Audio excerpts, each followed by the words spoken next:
Rich influencer filmed a homeless veteran for clout. What a Hell's Angel did next made the internet go silent. The camera was still rolling when Bishop saw it.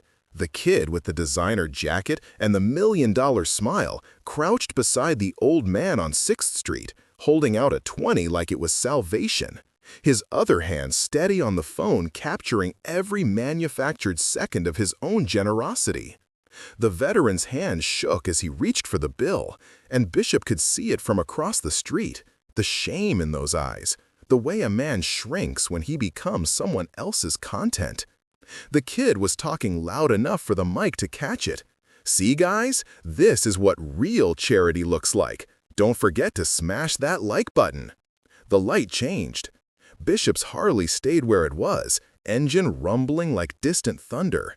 And something in his chest, something that had been quiet for a long time, started to burn. Wait, before the next ride begins. If this story already hit you right in the chest, tell us where you're watching from. To ride with the Brotherhood through the next promise, loss, or redemption, subscribe and join the club. Engines up, back to the road. Bishop killed the engine and planted his boots on the asphalt. The silence that followed felt heavier than it should have, the kind of quiet that settles before something breaks.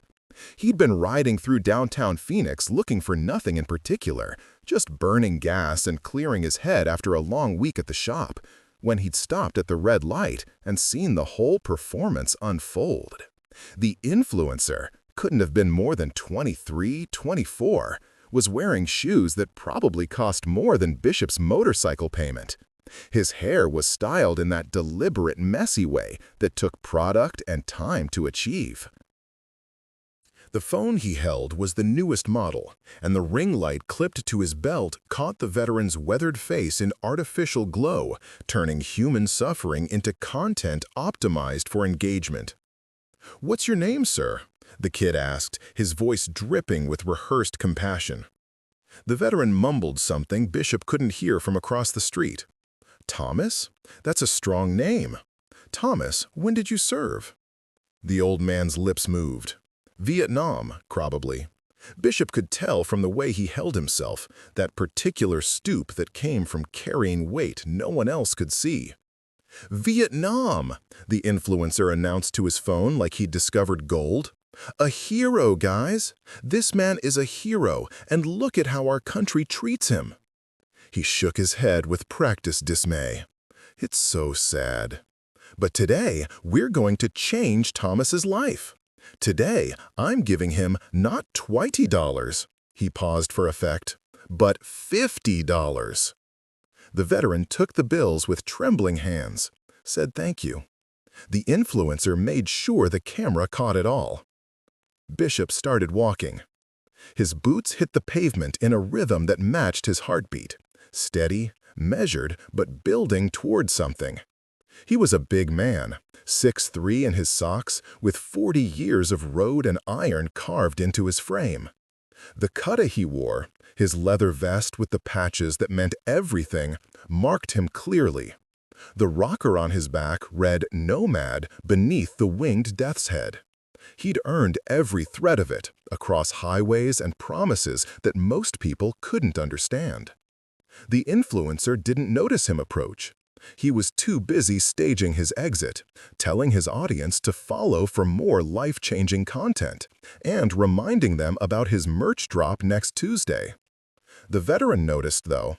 His eyes tracked Bishop's approach with the wariness of a man who'd learned to read danger in the set of shoulders and the weight of a stride. Bishop stopped 3 feet away, close enough to be in frame if the camera was still rolling. "Close enough to matter. You done?" Bishop asked. The influencer looked up, and his expression flickered through confusion, irritation, and then calculation as he registered what he was seeing. The leather, the patches, the iron cross on the chain, the way Bishop stood like a man who'd never backed down from anything in his life. Yeah," the kid said, recovery smile snapping into place. "Just finished, actually. Did you want to?" "Wasn't asking if you were done filming," Bishop said. His voice was quiet, the kind of quiet that made people lean in. Was asking if you were done using this man for your bullshit. The smile faltered. "Excuse me?" Bishop looked past him to the veteran. "Thomas?" The old man was watching with eyes that had seen too much and expected nothing good from what was coming. Bishop nodded to him, a small gesture of acknowledgement, one service member to another, though Bishop had never worn the uniform. Some things you just recognize. "What's your name?" Bishop asked the influencer. "I'm Jason," he said. It like Bishop should know, like the name itself was a brand. "Jason Prescott? I have 2.7 million followers on." "Don't care about your followers, Jason." Bishop's hands stayed loose at his sides, but there was weight in his stillness. "Care about what you just did to that man's dignity for a thumbnail and some likes." Jason's face hardened. This wasn't playing out the way his content usually did. "I just gave him $50. I helped him. What have you done?" "Helped him." Bishop repeated the words like he was tasting something bitter. "That what you call it? Putting a camera in a man's face when he's down? Making him perform his pain for your audience? That's help?" "I'm raising awareness," Jason said, and there was heat in it now. A small crowd was starting to gather, people with their own phones out, sensing that something worth recording. "I'm showing people that homelessness is real, that veterans need support." "I'm using my platform for good. You're using him for clicks," Bishop said. "There's a difference." Jason laughed, but it was sharp, defensive. "Who the hell are you to judge me? You some kind of saint? You ride around on your motorcycle playing tough guy, and you're gonna lecture me about helping people?" Bishop didn't rise to it. He'd learned a long time ago that anger was a tool you kept sheathed until you needed it. "Not judging you, kid, just telling you what I see. You want to help? Help. But don't make a man eat his pride for your content calendar." "This is incredible," Jason said, and his phone came back up, camera facing Bishop now. "This is going viral for sure. Toxic masculinity tries to police generosity." Bishop moved faster than a man his size should have been able to move. Not toward Jason, toward the phone. His hand wrapped around it, gentle but absolutely immovable, and lowered it until the camera faced the ground. "I'm not your content," Bishop said, quietly, "and neither is he." For a second, Jason looked like he might push back. Then he looked into Bishop's eyes and seemed to reconsider. There was something in that gaze that spoke of highways and hard years, of lines drawn and held, of a code that didn't bend for cameras or crowds. "Fine," Jason said, jerking the phone away. "Keep it. You two losers deserve each other." He walked away, already typing on his screen, probably crafting the narrative for his followers about how he'd been attacked while trying to do good. The crowd dispersed slowly, disappointed that no punches had been thrown. Bishop waited until they were mostly alone. Then he turned to Thomas. The veteran was watching him with an expression Bishop couldn't quite read. Not gratitude, something more complicated than that. Something that recognized what had just happened, but wasn't sure what to do with it. "You didn't have to do that," Thomas said. His voice was rough, like gravel and smoke. "The money helps." "I know," Bishop said. He reached into his cutte and pulled out his wallet, counted out $200 in 20s, and held it out. "Here, no camera, no conditions, just one rider to another." Thomas stared at the money like it might disappear. I don't ride." "You served," Bishop said. "That's a different kind of road, but it counts." The old man took the bill slowly, and this time when he said thank you, it sounded different, real, no performance in it. "There a shelter near here?" Bishop asked. "Couple blocks that way," Thomas gestured north, "but they're full most nights." "You got a place to sleep tonight?" "I'll find something." Bishop studied him. Thomas was probably 70, maybe older. His jacket was military surplus, clean but worn through in places. His boots had been good once. There was a duffel bag beside him on the sidewalk, and Bishop could see a sleeping bag rolled tight and strapped to it. A man who'd learned to carry his life and keep moving. "You hungry?" Bishop asked. Thomas hesitated. "Don't need charity." Didn't offer charity, offered food. Bishop nodded toward a diner across the street, the kind of place with cracked vinyl booths and coffee that could strip paint. "I'm buying for myself anyway. Just asking if you want to join." For the first time, something like a smile touched the edges of Thomas' expression. "Your club allow that? Eating with homeless vets?" "My club," Bishop said, "allows me to eat with whoever the hell I want. And for the record, you're not homeless. You're between addresses. There's a difference." Thomas considered him for a long moment. Then he nodded. "All right, but I pay my own way." "With the money I just gave you?" "It's mine now, isn't it?" Bishop smiled, a real one this time. "Fair enough. Come on." The waitress, her name tag said Marlene, raised an eyebrow when they walked in, but didn't say anything about Thomas's appearance or the fact that Bishop's coulda marked him as the kind of customer some establishments try to avoid. She just grabbed 2 menus and led them to a booth in the back. Bishop ordered black coffee and the truck driver's special. Thomas asked for the same, quietly, like he was trying not to take up too much space even here. When Marlene left, silence settled between them. Not awkward, just present. "You didn't have to embarrass that kid," Thomas said eventually. "Didn't embarrass him," Bishop replied. "Just stopped him from embarrassing you any further. He gave me money." "He gave you $50 and took a pound of dignity in exchange. That's not a fair trade." Thomas wrapped his hands around his coffee mug when it arrived, absorbing the heat. His knuckles were swollen with arthritis. "Dignity doesn't buy food." "No," Bishop agreed, "but you can get food without giving up who you are.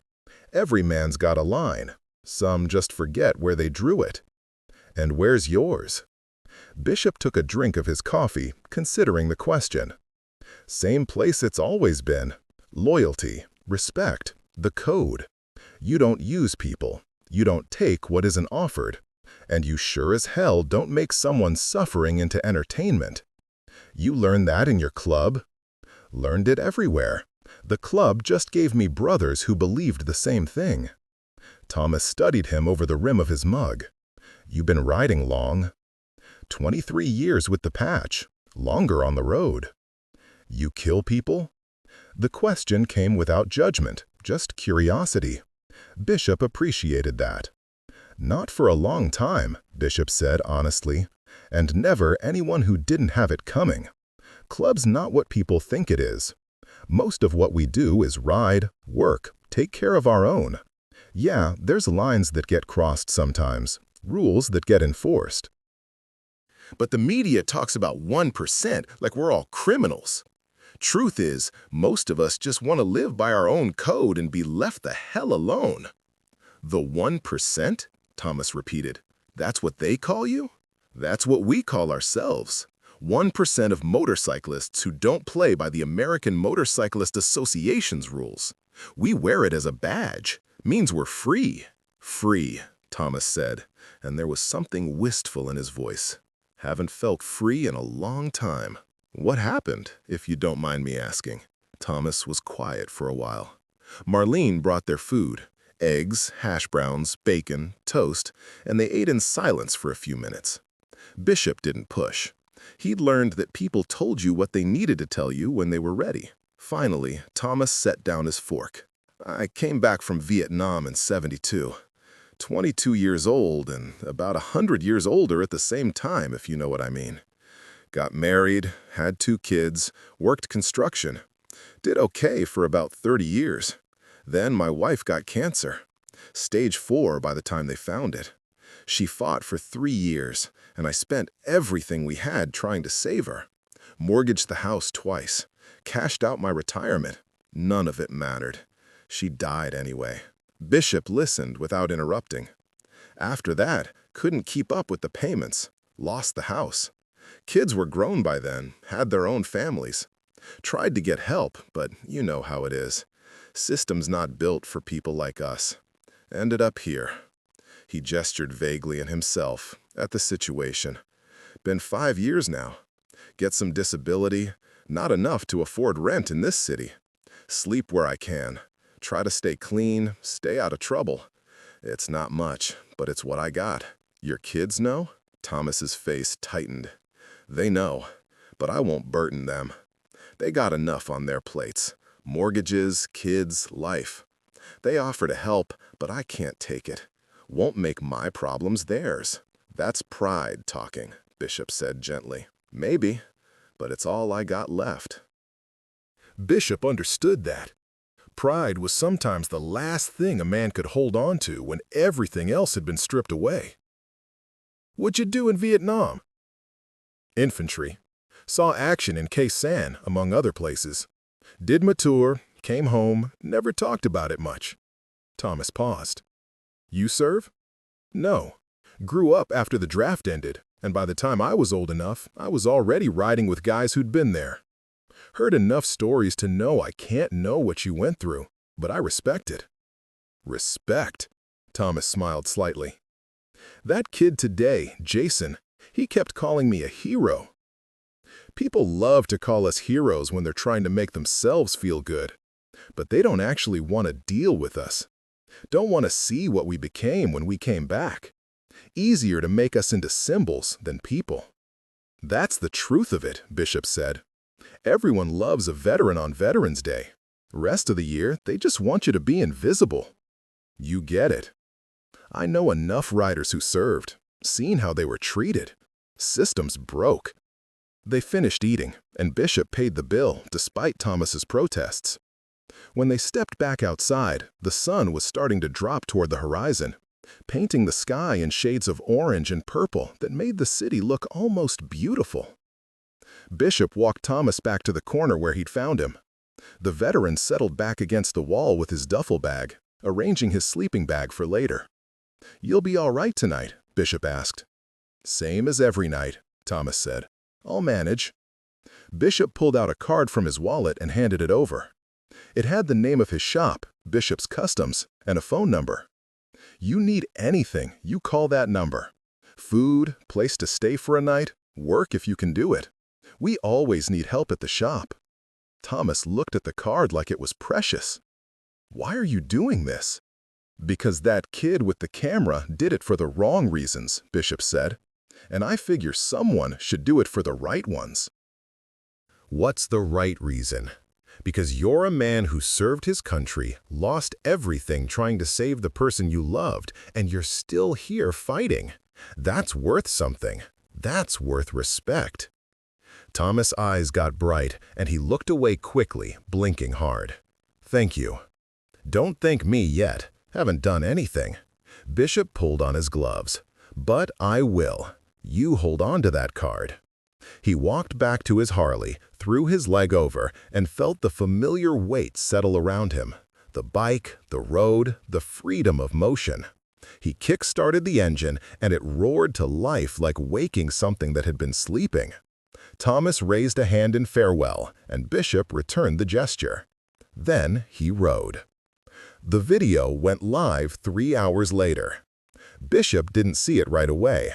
He was at the clubhouse, a converted warehouse on the edge of the city that the Nomads chapter had claimed 15 years ago. It was home in a way that his apartment never quite managed to be, full of brothers, bikes, and the kind of easy chaos that came from men who'd chosen to live outside the margins. He was under a softail, changing the oil, when his phone started buzzing in his pocket. Ignored it the first time. The second time, the third time, Hawk, the club's sergeant-at-arms, walked over and said, "You gonna get that, or you want me to answer it for you?" Bishop rolled out from under the bike, wiped his hands on a rag, and checked his phone. 17 missed calls, 43 texts, most from people he hadn't heard from in months. "The hell?" he muttered. "Check your messages," Hawk suggested. He was grinning, which meant something entertaining was happening. Bishop opened his text messages. The first one was from his cousin Rachel. "Bishop, you're famous. You're all over social media." The second was from an old writing buddy. "Holy shit, brother, you made that influencer look like a fool. It's everywhere." The third was from a number he didn't recognize. "Thank you for standing up for veterans. My dad served in Vietnam, and this made me cry." "What the hell is going on?" Bishop asked. Hawk handed him a tablet. "See for yourself." The video was titled, "Hell's Angel Destroys Influencer Exploiting Homeless Veteran." It had been posted 2 hours ago by someone called @StreetJusticeDaily and already had 3 million views. Bishop watched it. Someone in the crowd had filmed the whole interaction, from Jason crouching beside Thomas with his camera, to Bishop approaching, to the quiet confrontation that had followed. The audio was surprisingly clear. You could hear everything Bishop had said about dignity and exploitation. You could see Jason's defensive reactions, his attempt to turn the camera on Bishop, the moment Bishop had lowered the phone with absolute calm authority. The comments were exploding. This is what real respect looks like.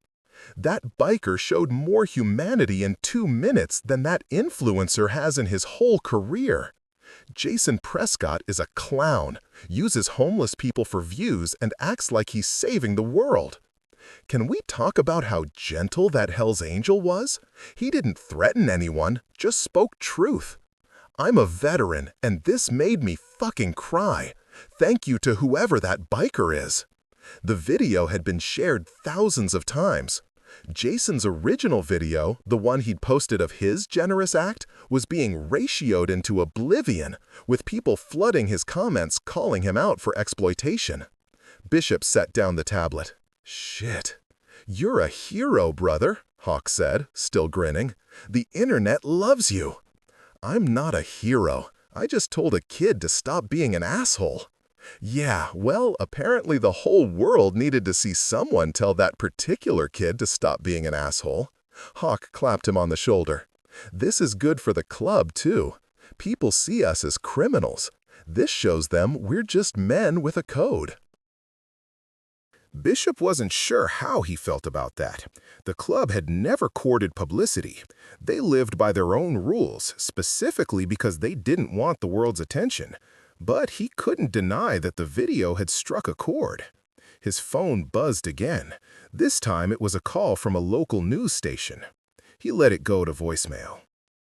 By the next morning, the story had grown legs. Bishop woke up to find his phone full of interview requests. Local news, national news, podcasts, YouTube channels, everyone wanting to talk to the Hell's Angel who stood up for veterans. Jason Prescott had posted a defensive video claiming he'd been attacked for trying to help and that biker gangs are dangerous, which had only made things worse for him. His comment sections were being flooded with people calling him out, and several of his sponsors had quietly dropped him. Thomas, meanwhile, had become the subject of a GoFundMe that someone had started without his permission. It had raised $40,000 in 12 hours. Bishop drove back to 6th Street that morning, half expecting Thomas to be gone. But he was there, sitting against the same wall, looking shell-shocked and holding a phone that someone had apparently given him. "You seen this?" Thomas asked when Bishop approached.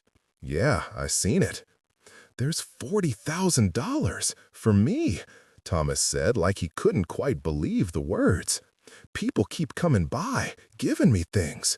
Food, blankets, gift cards. Someone brought me a new jacket. I don't understand." Bishop crouched down beside him. "People saw something that mattered. They wanted to help. But why? I'm nobody. I'm just—" "You're not nobody," Bishop interrupted, "and that's the point. That kid yesterday, he tried to make you into content, into a symbol. The video shows you're a person, someone who deserves respect, not pity. And people responded to that." Thomas's hands were shaking again, but this time it wasn't from weakness. It was emotion, pure and overwhelming. "What do I do with this money?" "Whatever you need to do. Get an apartment, get stable, get your life back." I don't know if I remember how. You'll remember, Bishop said, and if you don't, you ask for help. That's not weakness, that's survival. Thomas looked at him with eyes that had seen too much and were now seeing something unexpected. Hope. Why'd you help me? Really? Bishop thought about all the brothers he'd ridden with who'd come back from wars changed, about the code he'd lived by for 23 years, about the simple fact that some things were right and some things were wrong, and you didn't need a philosophy degree to know the difference. Because you deserved better than being someone's content, Bishop said. Because you served your country and lost everything, and you were still here trying. Because when I looked at you yesterday, I didn't see a homeless veteran. I saw a man. And men help men. That's the code. Thomas wiped his eyes roughly. Thank you. Stop thanking me. Just promise me something. What? When you get back on your feet, and you will, you help the next guy. Pass it forward. That's how it works. Thomas nodded. I can do that. A news van pulled up to the curb. A reporter climbed out with a cameraman, both of them looking excited and predatory in the way media people did when they smelled a story. Bishop stood up. You want to talk to them? Hell no, Thomas said. I've had enough cameras for one lifetime.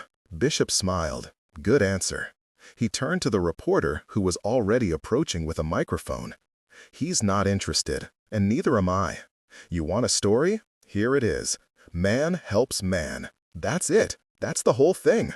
Now move along. The reporter tried to push back, but Bishop just stared at her until she got the message. She retreated to her van, frustrated but smart enough not to press her luck with a Hell's Angel who clearly wasn't interested in playing along. They're not going to leave you alone, Bishop told Thomas. Not for a while. You need somewhere to lay low? Thomas looked at the phone in his hands, at the GoFundMe page with its impossibly large number. I was thinking maybe I'd use some of this money to get a motel room, just for a few nights. Somewhere I can lock the door and figure things out. Smart. Bishop pulled out his card again, a different one this time, his personal cell. Call me when you're ready. I meant what I said about the shop. You want work, I'll find something for you to do. I don't know much about motorcycles. You can learn. And if not, there's plenty of other work. We always need someone to manage parts inventory, answer phones, keep the books straight. You got experience with any of that? I did construction management for 15 years. Kept track of materials, schedules, payroll. Perfect. You're hired. Thomas laughed, surprised and genuine. Just like that? Just like that. Job starts whenever you're ready. Bishop offered his hand. Thomas took it, and his grip was still strong despite everything. They shook like men making a deal that mattered, and Bishop felt something settle in his chest, the satisfaction of keeping the code, of helping when it counted, of being the kind of man his patch said he was supposed to be. I won't let you down, Thomas said. I know you won't. Bishop walked back to his bike, aware that more phones were filming him now. People had gathered again, watching the exchange like it was theater. He ignored them. Let them film. Let them post. The truth was simple. He'd helped a man who needed helping. And if that made him internet famous for a week, so be it. The fame would fade. The code wouldn't. He started the Harley, felt the engine's familiar rumble settle into his bones, and rode away from the cameras and the crowd. The wind hit his face as he merged into traffic, carrying with it the smell of exhaust and dust and the promise of open road ahead. The fallout continued for days. Jason Prescott's career imploded. Brands that had once paid him 5 figures for sponsored posts quietly severed ties. His follower count dropped by 500,000 in a week as people realized his charity content had always been more about his image than actual help. He posted several videos trying to defend himself, to explain that he'd been trying to do good, but each one just made things worse. The internet had decided he was the villain in this story, and there was no redemption arc available. Bishop, meanwhile, became an unlikely folk hero. The video of him confronting Jason had been viewed 40 million times across various platforms. Parody videos appeared. Memes featuring his face with captions like, "Respect the code," and "This is what dignity looks like." News articles dissecting the moment from every angle. Cultural critics writing about performative activism, think pieces about veteran homelessness, profiles of motorcycle club culture. The club's phone rang constantly with interview requests, which they all declined. The brothers found the attention amusing but also annoying. They'd spent decades operating in the shadows, and now everyone wanted to know about their code, their history, their beliefs. Bishop handled it the way he handled most things, with patient stubbornness and a refusal to play the game. "We're not a story," he told one particularly persistent journalist who showed up at the shop.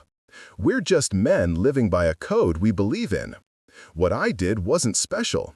It's what anyone with a spine should do when they see exploitation happening." "But you're a Hell's Angel," the journalist pressed. "You're part of a group the FBI considers an organized crime syndicate." "The FBI considers a lot of things a lot of ways," Bishop replied. "Doesn't make them right. We ride motorcycles, we work jobs, we take care of our families and our brothers. Yeah, we live outside some of society's rules. But we got our own rules, and they mean something. Loyalty, respect, protecting those who can't protect themselves. That's the code." "And Thomas, the veteran, what's your relationship with him now?" "He's gonna work at my shop. Beyond that, his business is his business." The journalist kept pushing, but Bishop had said all he was going to say. Eventually, they all got the message. The Nomad chapter wasn't interested in being anyone's feel-good story. They'd just lived their code, and if the world wanted to make something of it, that was the world's problem. Thomas started at Bishop's Customs 3 weeks later. By then, the GoFundMe had reached $78,000. Thomas had used some of it to get a small apartment. Nothing fancy, just a one-bedroom place with clean walls and a lock on the door. He'd bought new clothes, simple and practical. Got his hair cut.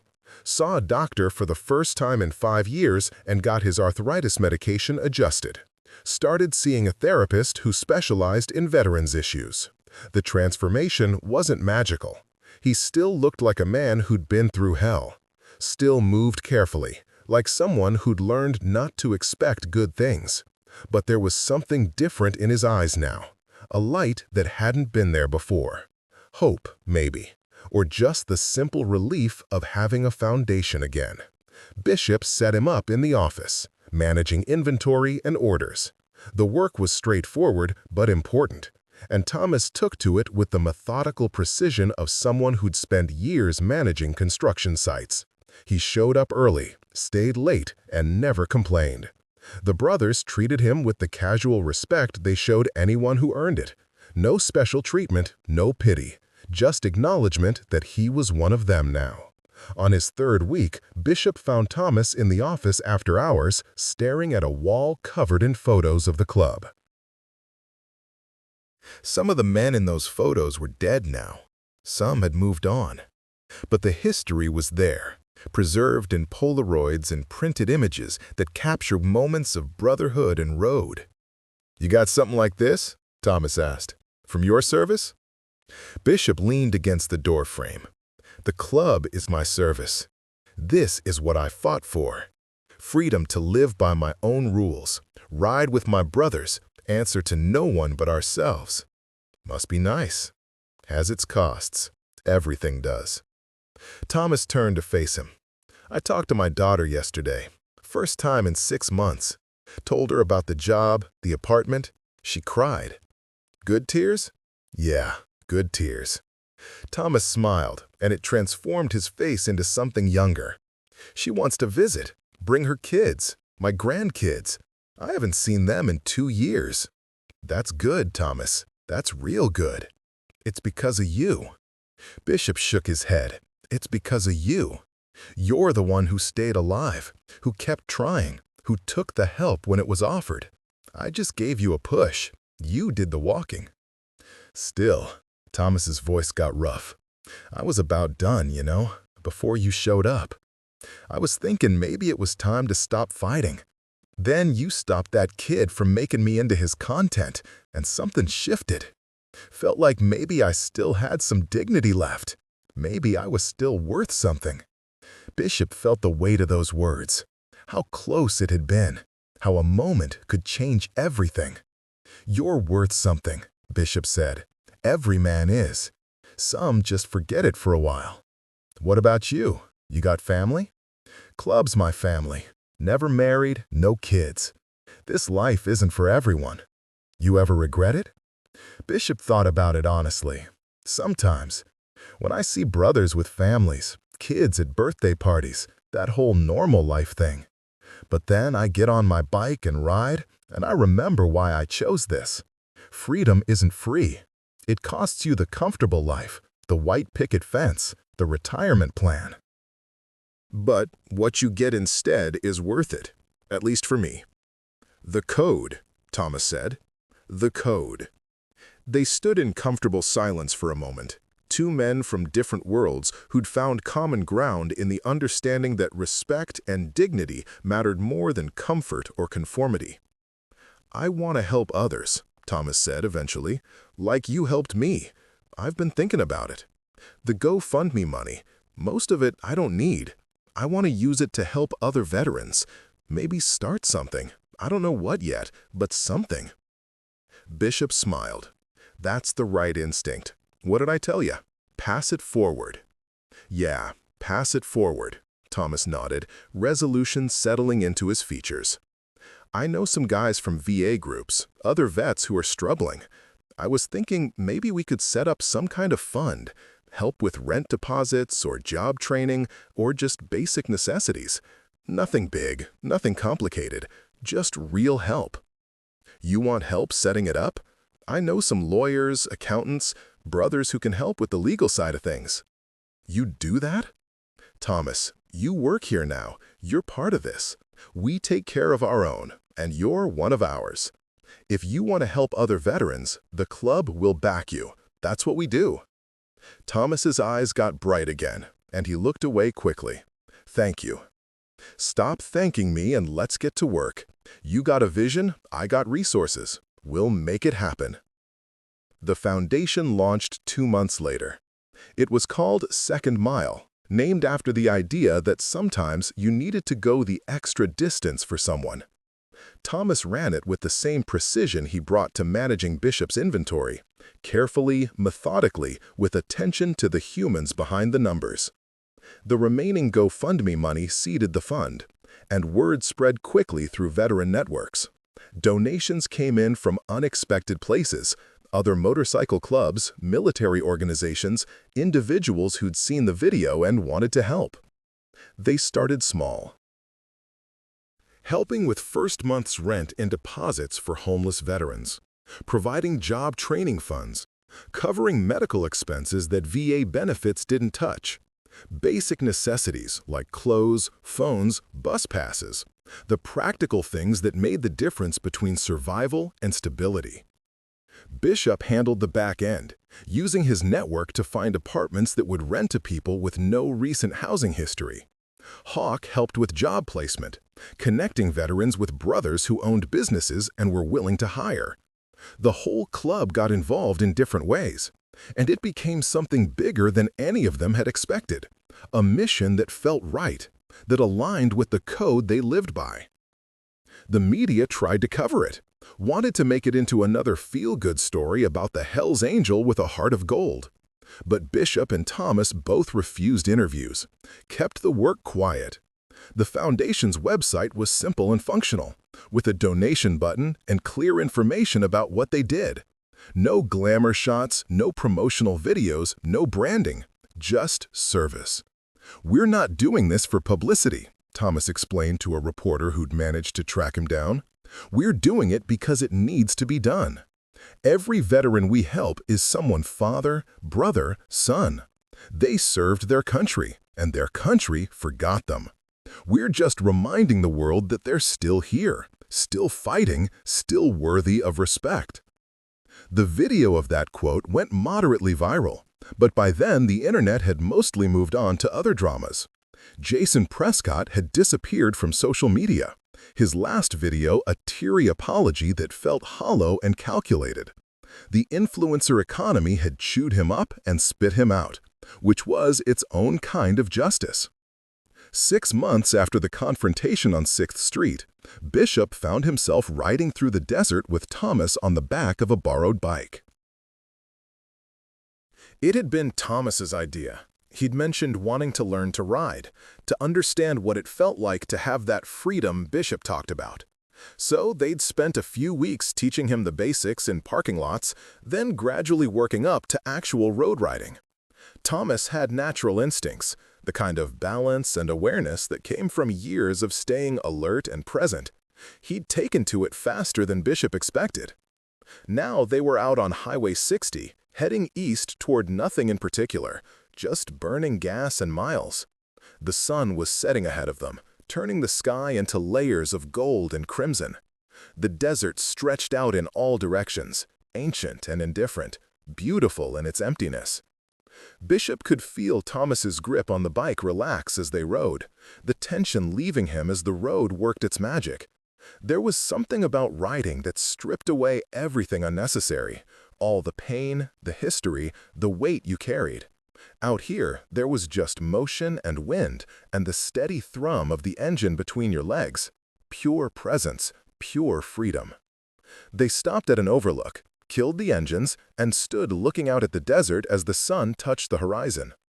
"I get it now," Thomas said. "Why you do this?" "Yeah? Yeah. Out here, none of it matters. The past, the future, who you're supposed to be. It's just this, just now." "That's the truth of it," Bishop agreed. "Everything else is noise. This is signal." Thomas was quiet for a moment. "I've been thinking about my life, about how I ended up where I was, and I realized something. I spent so long trying to hold on to what I'd lost, my wife, my house, my old life, that I forgot to live the life I actually had. I was so busy mourning what was gone that I couldn't see what was possible." Easy trap to fall into. You ever feel that way? Bishop considered it.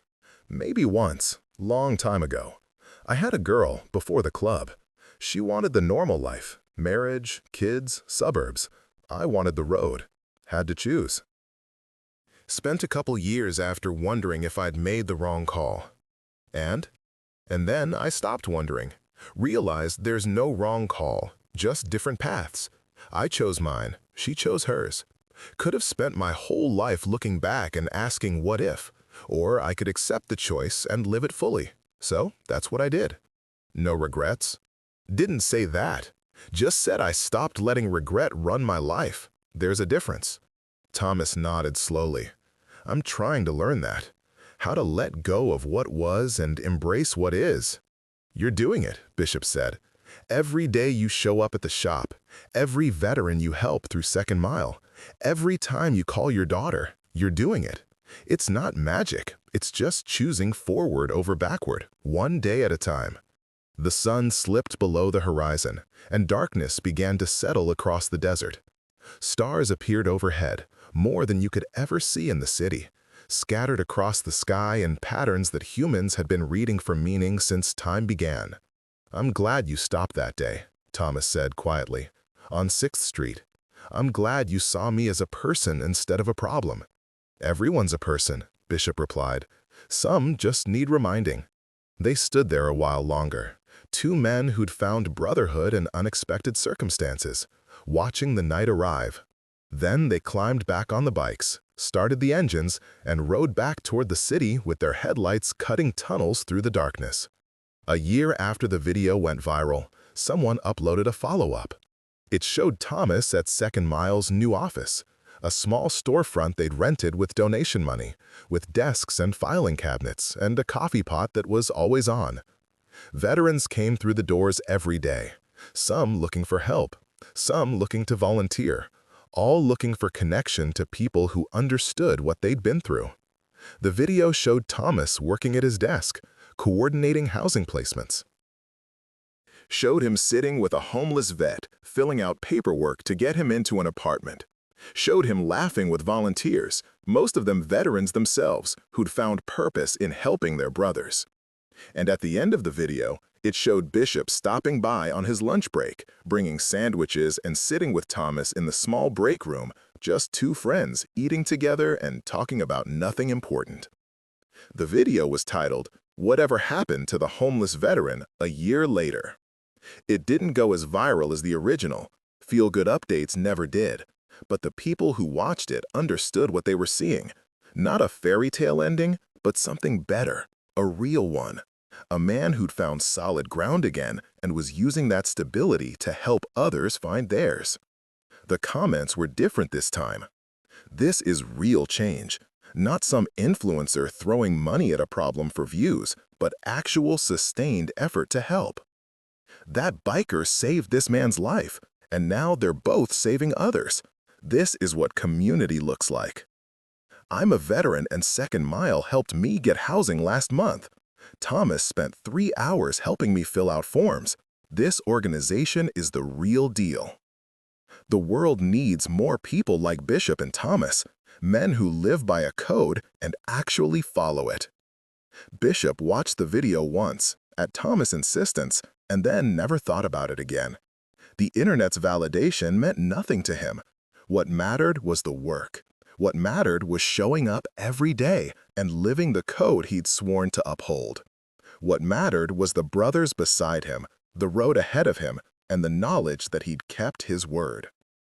2 years after the confrontation, the Nomad chapter held its annual memorial run, a ride to honor fallen brothers, a tradition they'd maintained for over a decade.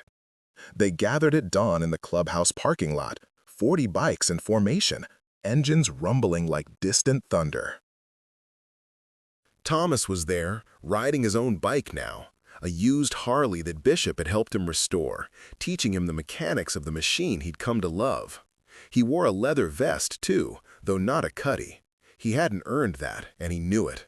But the vest was marked with patches of his own, veteran insignia, Second Mile's logo, and a small patch that said brother that the club had given him as an honorary member.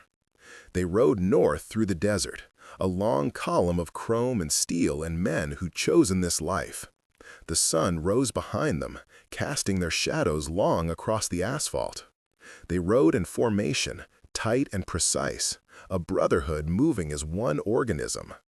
At the memorial site, a simple marker in the desert where 3 brothers had died in a crash 15 years ago, they stopped and stood in silence. Hawk read the names of brothers lost that year, both from their chapter and from others they'd known. Each name was followed by the sound of engines revving, a salute of steel and fire and respect.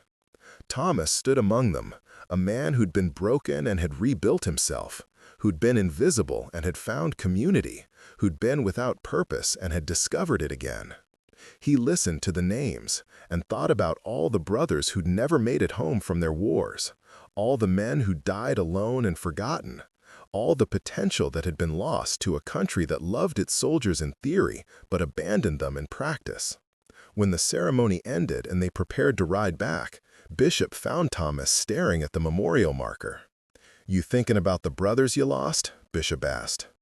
"Yeah," Thomas said, "thinking about all of them, the ones who died over there and the ones who died here after. Thinking about how close I came to being another name that nobody remembered." "But you're not." "No, I'm not." Thomas turned to him. "Because you stopped, because you saw me, because you gave me back my dignity, and then gave me a chance to reclaim my life." I think about that a lot, how different things would be if you just kept riding that day. Bishop was quiet for a moment. I think about that too sometimes. How many Thomases there are out there. How many men we ride past every day who just need someone to see them as human. We can't save everyone, but we can save someone. And if everyone saved someone, maybe there wouldn't be so many people who need saving. "The code," Thomas said. "The code." They walked back to their bikes, and the brothers mounted up. Engines started, filling the air with sound and purpose. Then they rode, a brotherhood moving through the world according to rules they'd chosen, living by principles they'd sworn to uphold, taking care of their own and helping those who couldn't help themselves. The road stretched out ahead of them, endless and open, full of possibility and promise. Behind them, the memorial stood silent in the desert, holding the names of those who'd fallen. But ahead was life, was motion, was the freedom they'd all fought for in their different ways. Bishop twisted the throttle and felt the bike surge forward, felt the wind hit his face and the sun warm his back. Beside him, Thomas rode with growing confidence, a man reborn on the back of steel and speed and second chances. Around them, brothers rode in formation, loyal and bound by something more powerful than blood, choice. They rode because they chose to. They helped because they chose to. They lived by the code because they chose to. And in a world that too often valued performance over principle, clicks over character, image over integrity, that choice meant everything. The engines roared, the road called, and they answered. 3 years after the video, Jason Prescott tried to make a comeback. He posted a video titled, "What I Learned from Being Cancelled, A Journey of Growth." In it, he talked about his mistakes, his journey toward understanding, the therapy he'd done, and the lessons he'd learned. He spoke about wanting to use his platform for real good this time, about starting a non-profit to help homeless veterans. The comments were brutal. You had your chance. You used people for content. That's who you are. This is just another performance. You haven't changed. You just got better at hiding it. Remember that Hell's Angel who called you out? He's actually helping veterans through Second Mile, not making videos about it, actually doing it. That's the difference between real and fake. Jason's comeback fizzled. His nonprofit never materialized. He eventually deleted his social media and disappeared from public view, another cautionary tale about the difference between performance and principle. Bishop never thought about him. Thomas occasionally did, but with something like pity rather than anger. He was just a kid, Thomas said once, a kid who got too much validation too fast and never learned what actually matters. I hope he figures it out someday. Maybe he will, Bishop said. Some people just need to lose everything before they find themselves. Like I did. Like you did. 5 years after the confrontation on 6th Street, Second Mile had helped over 300 veterans find stable housing, employment, and community.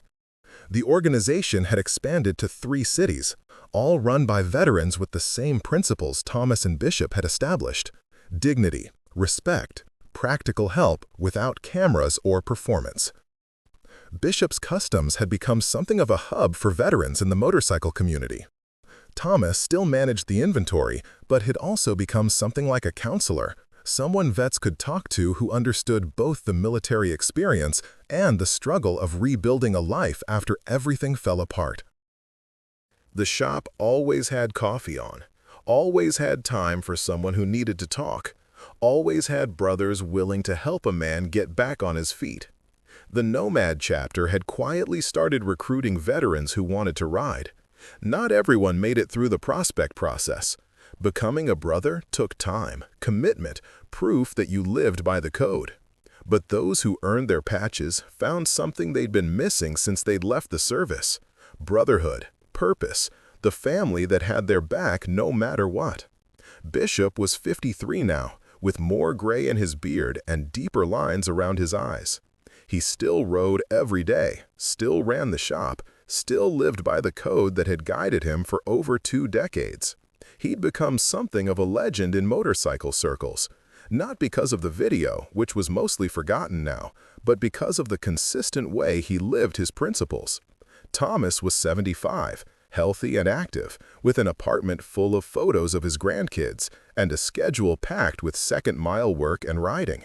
He'd reconnected with both his children, rebuilt relationships that had frayed during his homeless years. His daughter visited often, bringing the grandkids to see Papa's motorcycle and hear stories about the shop and the brothers.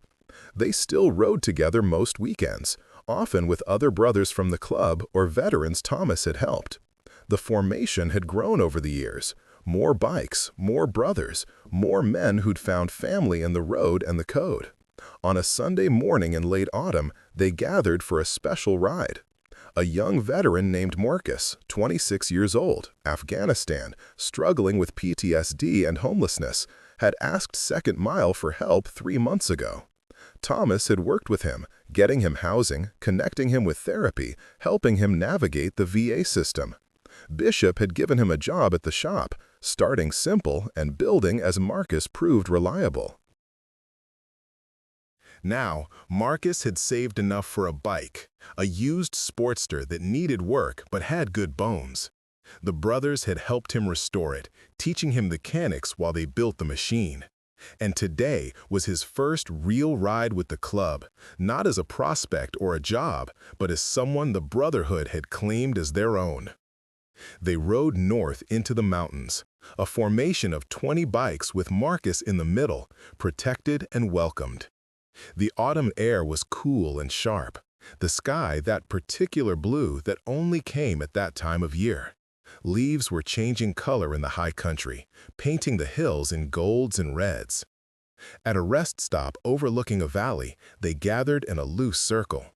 Bishop stood in the center with Marcus beside him. "This is what we do," Bishop said, his voice carrying across the group. "We ride, we work, we take care of our own." Marcus came to us broken, and together we helped him build himself back.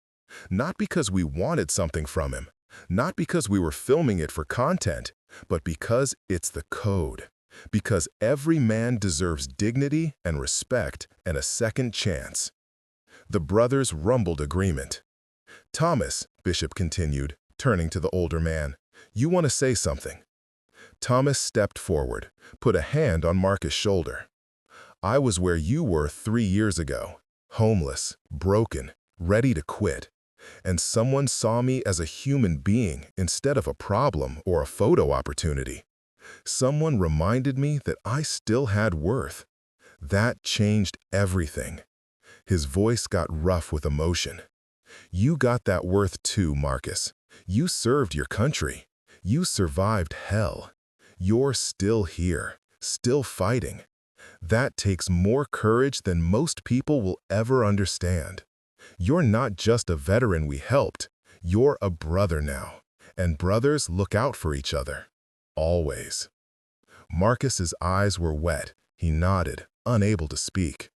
"The road's open," Bishop said, "and you're riding with family now. Let's roll." They mounted up, engines starting in sequence like a symphony of steel. Marcus kicked his Sportster to life, and the sound was pure joy. A machine he'd built with his own hands, surrounded by men who'd chosen to call him brother. They rode. The formation moved through the mountains, taking curves with practiced precision, moving as one unit bound by more than just proximity. They were bound by code, by choice, by the understanding that some things mattered more than comfort or convenience. Loyalty, respect, brotherhood, the road, and the simple recognition that every person deserved to be seen, to be valued, to be given the chance to rebuild what had been broken. Bishop rode at the front, feeling the weight and joy of it all. The brothers behind him, the road ahead, the code that had guided him through decades of choices and consequences. He'd never sought fame or recognition, had never wanted to be anyone's hero or symbol. He just wanted to live right, to ride free, to help when it counted, to keep his word. And somehow, against all odds and expectations, that had been enough, more than enough. The wind rushed past, carrying with it the smell of pine and exhaust and possibility. The engine thrummed beneath him, steady and true. Behind him, Marcus rode with growing confidence, a man reborn on steel and speed and second chances. Just like Thomas had been, just like so many others would be. Because that's what they did. That's what the code demanded. That's what brotherhood meant. The road stretched out ahead, endless and open, full of brothers yet to meet, and men yet to help, and rides yet to take. The sun climbed higher in the sky, illuminating the path forward. And they rode. Always forward, always together, always true to the code. Engines roaring, brotherhood solid, the road calling them home.